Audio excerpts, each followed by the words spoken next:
വർഷങ്ങളായി കാട് പിടിച്ചു കിടന്ന പാറപ്പുറത്ത് ചെണ്ടുമല്ലി കൃഷിയുടെ വർണ്ണക്കാഴ്ചയൊരുക്കുകയാണ് കാസർഗോഡ് നിന്ന്. അപ്പോൾ കാസർഗോഡ് രാവണേശ്വരം പുരുഷ സ്വയം സഹായ സംഘമൊരുക്കിയ ഓണക്കാല പൂക്കൃഷി ആയിരങ്ങളെ ആകർഷിക്കുകയാണ്. വിരിഞ്ഞു നിൽക്കുന്ന ഹൈബ്രിഡ് ചെണ്ടുമല്ലികൾക്കിടയിൽ നിന്ന് സെൽഫി എടുക്കാനുള്ള തിരക്കാണ്. അതാണിപ്പോൾ എല്ലായിടത്തും കാണുന്നത്, അല്ലേ? അതെ, തീർച്ചയായിട്ടും. ആ വിശേഷങ്ങളിലേക്ക്.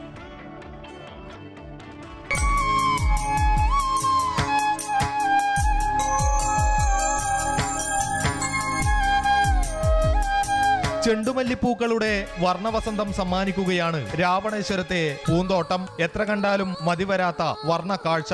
ഒരേക്കർ സ്ഥലത്ത് വിരിഞ്ഞു നിൽക്കുന്ന പൂക്കൾക്കിടയിൽ നിന്ന് ഓണം സെൽഫി എടുക്കുന്ന തിരക്കിലാണ് നാട്ടുകാരും സമീപത്തായുള്ള രാവണേശ്വരം ഗവൺമെന്റ് സ്കൂളിലെ അധ്യാപകരും. രാവണേശ്വരം പുരുഷ സ്വയം സഹായ സംഘമാണ് ഓണം ലക്ഷ്യമാക്കി ചെണ്ടുമല്ലിപ്പൂക്കളുടെ വർണ്ണഭംഗി വിളയിച്ചത്. 2.5 മാസം മുൻപ് 1700 തൈകളുമായാണ് ചെണ്ടുമല്ലി കൃഷി തുടങ്ങിയത്.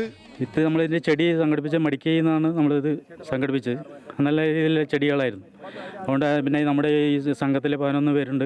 അവിടെ കൂട്ടായ നല്ലൊരു പ്രവർത്തനം കൊണ്ടാണ് നമ്മൾ ഈ രീതിയിൽ നമുക്കിത് വികസിപ്പിച്ചെടുക്കാനും ഇത്ര നല്ലൊരു വിളവ് നമുക്ക് സമ്മാനിക്കാനും സാധിച്ചത്. ഓണാഘോഷത്തിന്റെ ആരവത്തിൽ പൂക്കൃഷിയുടെ വിളവെടുപ്പ് ഉദ്ഘാടനം ജില്ലാ പഞ്ചായത്ത് പ്രസിഡന്റ് സാബു എബ്രഹാം നിർവഹിച്ചു. നമുക്ക് അതിശയിപ്പിക്കുന്ന നിലയിലേക്കുള്ള വർണ്ണഭംഗിയാണ് യഥാർത്ഥത്തിൽ രാവണേശ്വരത്ത് ഈ ചെറുപ്പക്കാരുടെ സ്വയം സഹായ സംഘത്തിന്റെ നേതൃത്വത്തിൽ ഉണ്ടാക്കിയിട്ടുള്ളത്.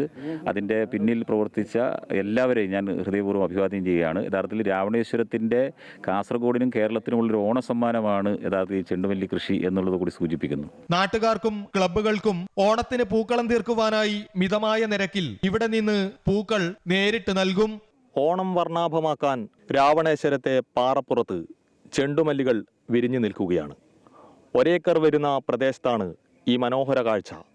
ക്യാമറമാൻ സതീഷ് ഉദുമയ്ക്കൊപ്പം അനൂപ് നീലേശ്വരം, അമൃത ന്യൂസ്, കാസർഗോഡ്.